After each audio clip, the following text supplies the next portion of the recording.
Welcome to Biff Bang Pow on MonkeyTossTV. This is your news. In an unprecedented event, Marvel Comics bought out DC Comics today for $30 billion. When reached for comment, Joel Quesada said, "Hey, if you can't beat them, ruin them." Marvel Comics also announced a new Avengers title called Flighty Avengers about the characters who don't attend the meetings.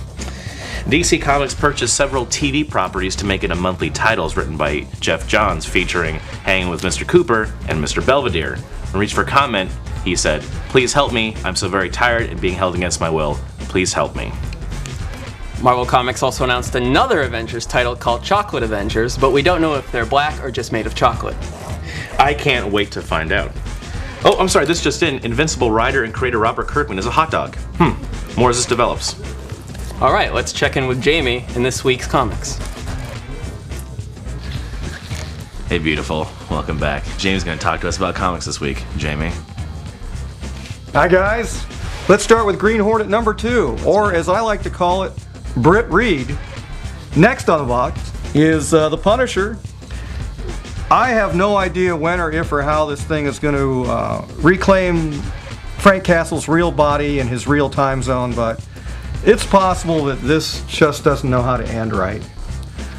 Justice Society of America. Nazis. I love to hate Nazis. You put Nazis on anything and I'm good to go. Is that weird? Are we bad people? This is sort of a what-if future tale, by the way. This is not an April Fool's joke. This is really happening. Nazis are really happening. And speaking of April Fools, finally, the wrap-up of Blackest Night. Did you read this, Matt? I read it twice. And what did you think? It was colorful. Yes, it was. Was it a little confusing?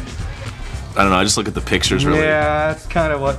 Ultimately, though, it leads into Brightest Day, which is, despite what you see on the cover, Sinestro is not the... he's not the harbinger of all things good. This story does have a twist to it. It is entertaining. And it probably will drive you blind with the sheer volume of customers and characters and bad guys and good guys and whatever else is in there. There's a splash page in there that took me 5 minutes to devour. Plus there's a poster. Wow! I love posters. Amazing. I'm entertained. How much did we pay for that cheap poster? $55. All right, next up. Finally, the end of the prelude, or as I like to call it, the beginning of the end. And this is funny. The Kyle Baker artwork is really novel. I liked it. Matt doesn't. He gives it a thumbs down. I gave it a thumbs up. The storyline itself made really little sense. It was so simple, I couldn't believe it was this stupid. But it was fun. Maybe we can stop talking about it until the real Deadpool core shows up. Yes, with the dog and the woman and the kid. Oh, God, I'm so tired. And the zombie head.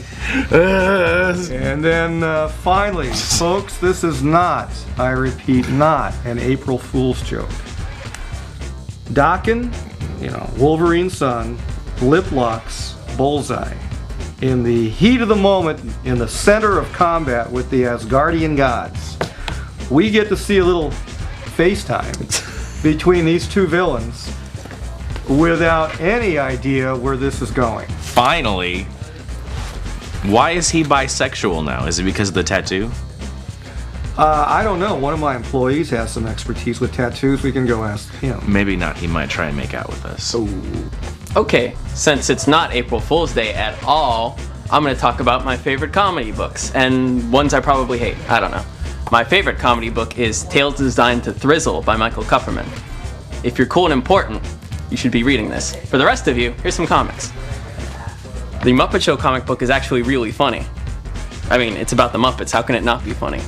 Marvel seems to think Deadpool's hilarious, so they put him in 8,000 books. I disagree. The Simpsons, I assume it's funny. It's got to be funnier than the show is nowadays, because the show is garbage. If you're a teenage goth girl, you like Johnny the Homicidal Maniac. If you're a weirdo or old, there's the old Popeye comics.